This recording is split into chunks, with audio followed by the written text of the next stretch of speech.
સુરતમાં સ્વામિનારાયણ સંપ્રાદિત હિતરક્ષક સમિતિ દ્વારા જે કલેક્ટરને આવેદનપત્ર પાઠવવામાં આવ્યું હતું. કંડારી ગુરુકુળ સ્વામીની કથા સામે વિરોધ નોંધાવ્યો હતો અને ઘનશ્યામ પ્રકાશ દાસજી સ્વામી કથા બંધ કરાવવા આવે તેવી માંગ કરવામાં આવી છે.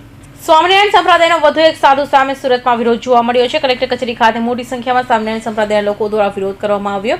કંડારી ગુરુકુળના ઘનશ્યામ પ્રકાશ દાસજી સ્વામી સામે વિરોધ કરવામાં આવ્યો છે. આવતીકાલથી સુરતમાં ઘનશ્યામ પ્રકાશ દાસજી સ્વામીની કથા યોજવાની છે, જેને લઈ સ્વામિનારાયણ સંપ્રદાય રક્ષક સમિતિ દ્વારા વિરોધ કરવામાં આવ્યો છે. લંપટ સાધુ દ્વારા બાળકો સાથે સૃષ્ટિ વિરુદ્ધ નૃત્ય કરવાનો આક્ષેપ છે. સ્વામિનારાયણ સંપ્રદાયના હિત રક્ષક સમિતિ દ્વારા કરાયો.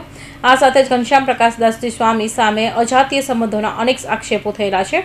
કંડારી ગુરુકુળના સ્વામી અસંખ્ય વખત વિવાદમાં પણ આવી ચૂક્યા છે. સુરતમાં 2 એપ્રિલથી 8મી એપ્રિલ સુધી તેમની શ્રીમદ સત્સંગી જીવન કથા પારાયણ યોજવાની છે. તેના સ્વામીની કથા સામે ભારે આક્રોશ જોવા મળ્યો છે. આજે લપટ સાધુઓ વધે છે, સત્સંગી જીવન કથા એને પણ મહત્વની ખબર નથી, પોતે બેહાડીને બેહી જાય છે. હવે આવે સત્સંગી જીવનનો મહિમા કેટલો છે. સત્સંગી જીવન કથા એટલે મહારાજનું શાસ્ત્ર છે, તો એમાં જે ધર્મ નિયમ કીધા છે તો એ એકઈ પણ નથી પાડતા અને સાધુઓ થઈ તેને સ્ટેજ ઉપર બેહી જાય છે આ ભ્રષ્ટાચાર કરીને.